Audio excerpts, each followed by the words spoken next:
Betting app কাণ্ডে পুনরায় রাজ্যের প্রাক্তন সাংসদ মিমিকে ডাকানো হলো, ডাকিয়েছে ইডি তলব করেছে। অনেকদিন ধরেই অভিযোগ আছে হাউসিং এর কেলেঙ্কারি, সম্ভবত আমার জানা নেই, যেটা 1-1.5 বছর আগেই তো সামনে এসেছে।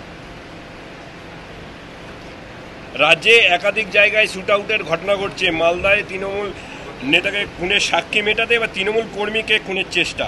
মালদায় ইংরেজ বাজার আইন শৃঙ্খলা নেই, তাই হচ্ছে। আর পূর্ব মেদিনীপুরে পাঁশকুড়ায় শিক্ষক চাকরি হারিয়ে মানসিক চাপে সহ্য করতে না পেরে সন্তোষ মণ্ডল। দুঃখজনক। সুবল সোরেনের পরে আরেকটা দুঃখজনক ঘটনা, এর জন্য মমতা ব্যানার্জি। আমি কালকে দেখছিলাম শিক্ষামন্ত্রী এই এসএসসির সুপ্রিম কোর্টের নির্দেশে 9 বছর পরে যে পরীক্ষা হলো তার ক্রেডিট মুখ্যমন্ত্রীকে দিচ্ছিলেন। ক্রেডিট যদি দেন 2016 সালে তো এই মুখ্যমন্ত্রী ছিল, ক্রেডিটটাও তো তাকে দিতে হবে। ঝাড়খণ্ডে গিয়ে আবারও বাঙালি শ্রমিক, সন্দেশখালী শ্রমিক আক্রান্ত হয়েছে। খোঁজ নিয়ে দেখব, সব অধিকাংশই ভুয়া প্রচার। যেমন হরিয়ানা সরকার প্রেস রিলিজ করেছে, আমরা গভর্নরের কাছ থেকে পেয়েছি যে 1000 জন মতো বাংলাভাষীকে তারা তুলেছিল আলোচনা, মানে তদন্ত করার জন্য। তার মধ্যে 915 জন বাংলাদেশি বেরিয়েছে, বাংলাদেশি মুসলিম যারা অনুপ্রবেশকারী। অতএব এই বিষয়ে খোঁজ নিতে হবে। আর অনেক সময় এ রাজ্যের পুলিশও অনেককে ডিটেন্ড করে জিজ্ঞাসাবাদের জন্য। তার মানে এই নয় যে তাকে মামলা দিয়ে কোর্টে ফরওয়ার্ড করা বা তার উপর অত্যাচার করা। এটা আমাদের আগে সিআরপিসি আইপিসিতে প্রভিশন ছিল, এখন বিএনএসএ প্রভিশন আছে। সব হইচই করে লাভ নেই। যারা রবীন্দ্রনাথ ঠাকুরের ছবি পড়ায় তারা আর যাই হোক বাংলা বাঙালির রক্ষক নয়।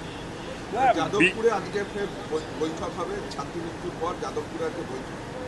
কোনো লাভ হবে না, সিসিটিভিও লাগাতে দেবে না এবং ওখানে বন্দে মাতরমও গাইতে দেবে না।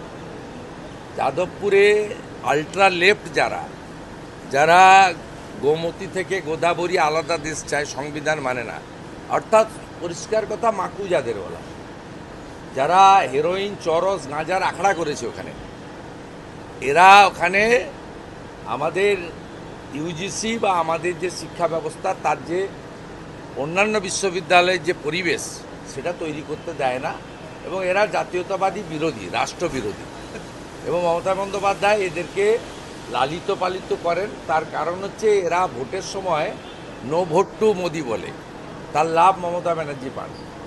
বিজেপিকে আনুন, সাফ করে দেবো আমরা একদম। যত পার্থেনিয়াম আছে যাদবপুরে আমরা পরিষ্কার করে দেবো, আমরা ছেড়ে দেবো 10 টাকা।